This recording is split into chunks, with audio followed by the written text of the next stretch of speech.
ኤፉዬ ከቤቷ ያላሰበችው ችግር ገጠማት። እሱ ምንድነው? የያፌት ያጎቱ ልጅ እንግዲህ ከቤቷ መጥቶ አልወጣም ብሏታል። አንተ የሰይጣን ቆራጭ አርባ ከወጣ ብታርገው ብትሰረው እሱም እምቢ ብሏታል። በአንድ ነገር ካልተስማማን እኔ አልወጣም እና በአንድ ነገር መስማማት አለብን።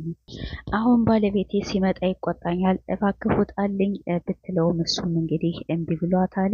ከዛ በኋላ በአንድ ነገር እንስማማ፣ አንቺ ከቤት ሆነሽ አንቺ ወደ ውጭ ሆነሽ ደውይለት፣ እኔ ደግሞ ከቤቱኝ እደውላለሁ ለፖሊስ ሲላት ነበር። ማድረግ ይሄን ነገር አልችልም ብለዋለች። እሱም እንግዲህ ግግም ብሎ እምቢ ብሏል። ከዛ በኋላ እንግዲህ ለነፂ ትደውላለች። ነፂ ደግሞ ምን ኤፉዬ አመመሽ እንዴ ስትላት፣ አይ አላመመኝም ያን የአፌት ያጎቱ ልጅ እሱ መጥቶ ነው እንጂ አይተይው እሱ እኮ ለመረጃ ይረዳናል ስትላት ነበር። አይ ይሄ እንኳን መረጃ ምንም የሚያዝ የሚጨበጥ ነገር የለውም አንተ የሰይጣን ቆራጭ ስትለው፣ አይ እባክሽ አክብሪኝ፣ ያም ቢሆን እኮ እኔ የእሱ ዘመር ነኝ ብሏታል። ከዚያ በኋላ እንግዲህ ሉሊትን የምናውቃት ልጅ ደግሞ እንግዲህ ቤዛን የቤዛ አፍቃሪ ከነሱ ቤት ሄዶ ነበር። ቤዛን አፍቀራሃት እንደሆን እሷ ለፍቅር ምንም ነገር አትሆንም። አስቀድሜ ልንገርህ፣ እሷ ምንም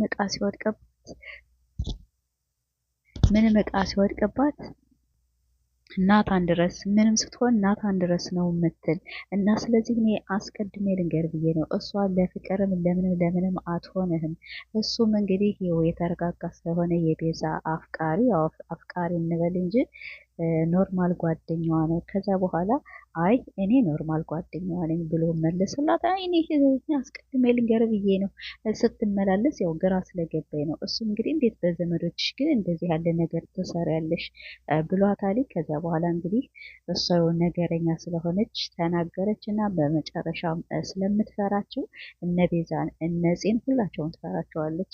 ከዛ በኋላ አይ ይሄን ሁላ ደግሞ ያልሆን እኔ ላንተ አስቀድሜ ልንገርህ ነው እንጂ ለማንም እንዳትናገር ብላ አስጠነቀቀችው። አይ አንቺ ግን ሁለተኛ እንደዚህ ነገር አትበይ፣ እኔ አልናገርም፣ ለማንም አልናገርም፣ አንቺ ግን በዘመዶችሽ እንደዚህ ያለ ነገር ማለቱ ጥሩ አይደለም ብሎ መልሶላታል። እሷም አይ እኔ እኮ ላስቀድሜ ልንገር ብዬ ነው እንጂ እሱማ አዎ ብሏታል ማለት ነው። እና እንግዲህ ይህን ይመስላል የሉሊትና የነ ኤፉዬ የነ ነፂ ጉዳይ ይሄ ይመስላል። እኔ ግን ኤፉዬ በጣም ታሳዝነኛለች። በቃ የእሷ ጉዳይ አሁንም ችግር ነው የሚገጥማት ማለት ነው። እና የእናንተንም ሀሳብ እና አስተያየታቸውን በኮሜንት ስር አስቀምጡልን። እንግዲህ እነ ኤፉዬ እነ ሉሊት በጣም የሚያዝናኑና ለአእምሮ ደስ የሚል ፊልም ነው የሚሰሩት።